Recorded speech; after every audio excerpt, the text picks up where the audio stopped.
Oke, nah kalau bicara soal resiko nih Mbak Rista, kalau dalam tabungan pendidikan, investasi ataupun asuransi pendidikan, risikonya gimana sih Mbak? Ada yang lebih besar, lebih kecil nggak? Kan kita belum tahu nih, sahabat Nova juga mungkin ada yang belum tahu soal resikonya. Baik ya, kalau misalnya tabungan itu kan produknya perbankan, sedangkan asuransi itu kan non keuangan gitu kan ya, atau non perbankan.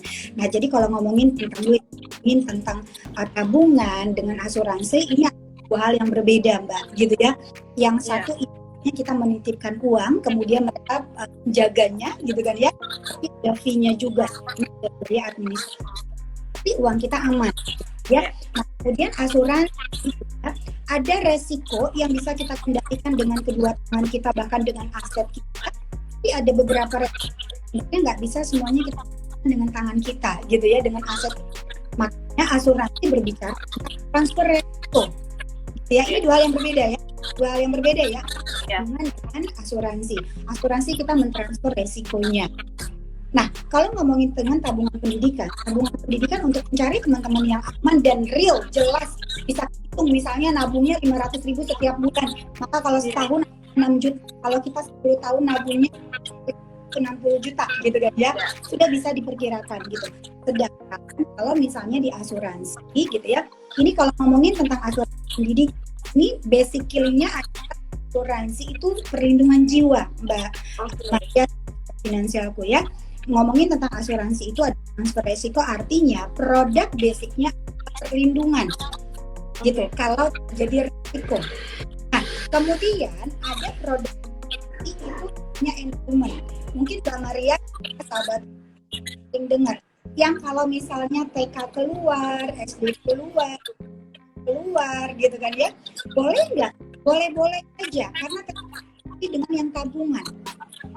Oke. Terlengkapi gitu ya. Kemudian ada yang asuransi gitu ya, disiapkan dalam bentuk unit gitu ya, di mana cara kerjanya hampir sama dengan dana gitu ya. Boleh nggak? Boleh aja gitu ya. Jadi semuanya kembalikan. Mana sih yang bagus gitu ya, plus minus. Sudah pasti semuanya plus dan minusnya. Tapi mana yang bagus, semuanya bagus dan semuanya dikembalikan lagi dengan kebutuhan kita. Tabungan pendidikan, kita butuh asuransi pendidikan, atau hanya sebenarnya kita butuh investasi, semuanya balik lagi dengan kondisi keuangan dan itu Mbak Maria. Makanya baiknya sebelum kita rencanakan keuangan itu ada dicek dulu kondisinya, apa kondisinya sehat, kondisinya nggak sehat gitu. Jadi kita tahu saat memulai memperbaiki, saat memulai merencanakan keuangan dan anak itu udah lebih jelas lagi. Nah, untuk asuransi sendiri kan tadi untuk yang pendidikan Mbak Rista sebut juga ada yang unit link itu kan, yang ada investasi juga di dalamnya gitu. Itu lebih besar nggak sih Mbak risikonya ketimbang kita ambil tabungan pendidikan lalu kita ambil asuransi jiwa sendiri gitu, dibandingkan kita ambil asuransi pendidikan yang di dalamnya dengan metode unit link gitu Mbak? Oke, jadi kalau ditanya kayak gitu, balik lagi Mbak, ada yang nyaman mempersiapkan dana pendidikannya dengan asuransi berbentuk unit link, ada yang nyaman dengan tabungan gitu. Jadi kalau misalnya seorang perencana keuangan ditanya gitu, yang kita diomelin atau masak gitu. Jadi kalau saya, semuanya dikembalikan lagi dengan kalau kita nyaman dengan, ya ada perlindungannya, tapi ada juga dana yang bisa diambil untuk menambah ya dana pendidikan yang disebutkan dalam bentuk tabungan tadi gitu ya, juga gitu yang semuanya lancar, semuanya itu memang sudah diperhatikan secara ada duitnya. Kalau ngikut asuransi juga kan ada duit yang harus dibayarkan setiap bulan atau setiap tahun ya Mbak Maria ya. Iya, betul.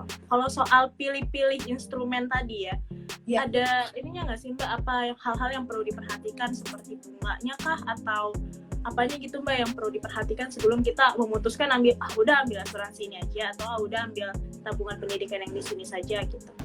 Oke, nah kalau untuk apa sih instrumennya ya, baik perbankan gitu kan ya, ataupun produk asuransi yang kita pilih adalah satu tadi kan kita kalau ngomongin tentang tabungan dulu deh gitu ya. Kalau kita belum terlalu paham dengan investasi, maka tabungan mungkin pilihan yang tepat buat kita ya, karena udah tabungan, deposito gitu ya, itu udah ya, bagaimana cara kinerjanya. Kemudian kalau misalnya gitu ya, kita pengen ada tambahan, kayaknya kalau di tabungan aja aku mesti membutuhkan dana yang besar dan aku juga nyimpennya yang besar gitu kan ya. Nggak cukup nih kalau untuk mengejar inflasi misalnya.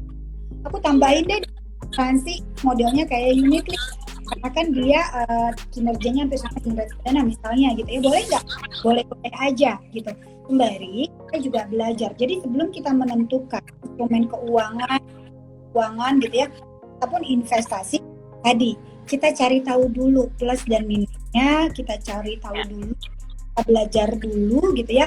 Karena jangan sampai kita berinvestasi atau menaruh dana pendidikan buat putra-putri kita instrumen yang sebenarnya kita nggak paham, yang kita nggak tahu gitu kan ya. Kemudian tadi apalagi bodong gitu ya, itu juga bahaya, boro-boro. Nah, nanti dana siap yang ada dananya hilang. Jadi coba deh dengan banyaknya informasi digital saat ini, di searching aja dulu gitu ya. Kalau tabungan dana pendidikan anak berapa sih yang kita bisa saving? Ini untuk berapa tahun sih gitu kan ya. Kemudian kalau misalnya belum cukup jatuh tempo, terus kita nggak bisa lakukan nabung lagi, apa penaltinya seperti apa gitu. Nah itu juga harus kita pelajari. Begitu juga asuransi gitu ya, term and conditionnya seperti apa kalau kita orang tuanya dia, kalau misalnya sakit gitu ya, atau misalnya kita mengalami cacat tetap total, seperti apa kelanjutannya, itu juga kita harus paham gitu ya. Nah kemudian investasi ini macam-macam ya. Ya, bagaimana cara kinerjanya, kapan kita masuk, kapan kita jual, kapan kita beli, gitu kan ya, harus dipelajari Mbak.